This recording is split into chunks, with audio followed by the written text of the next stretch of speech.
manusia. Opiumnya manusia. Karl Marx kan bilang gitu, religion is opium of the people. Kalau zaman sekarang dikenal dengan coping method.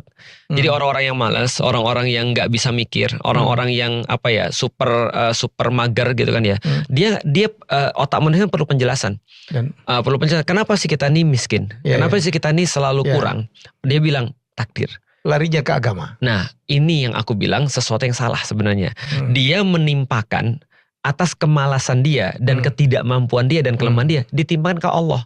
Jadi Allah yang salah, sama seperti ketika ada orang ketika bangun pesantrennya hancur, dia bilang adalah qadarullah. Kok bisa qadarullah? Yang salah bukan lu dong, yang salah Allah.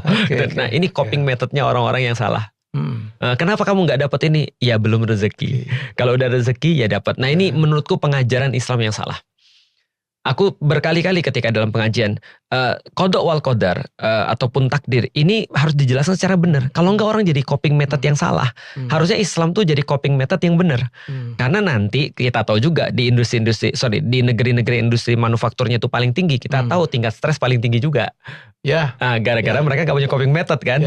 Pasti salah kamu, udah pasti salah kamu, udah bunuh diri aja lah gitu kan ya. Tapi di dalam Islam enggak. Di dalam Islam tuh keren banget karena dia akan memberikan manusia sebuah usaha yang paling tinggi dalam melakukan sesuatu dan juga kemampuan paling tinggi untuk bisa coping ketika itu nggak terjadi. Termasuk kemampuan untuk bersyukur. Benar.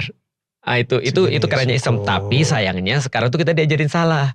Contoh misalnya ya, kita belajar harusnya kita bisa dapat 9 nih atau dapat 10. Kita dapatnya 3. Terus kita bilang yang penting bersyukur, 3 kalau disyukuri juga tinggi. Enggak gitu ceritanya. Syukur itu kalau lu udah sampai di sini nih usahanya. Kalau lu usahanya di sini jangan ngomong syukur.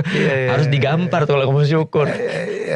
Jadi ini mindset ya. Mindset. Jadi jangan-jangan memang dimainkan ya Ustadz ya. Iya. Pasti. Aku ingin kritik salah satu kata-kata.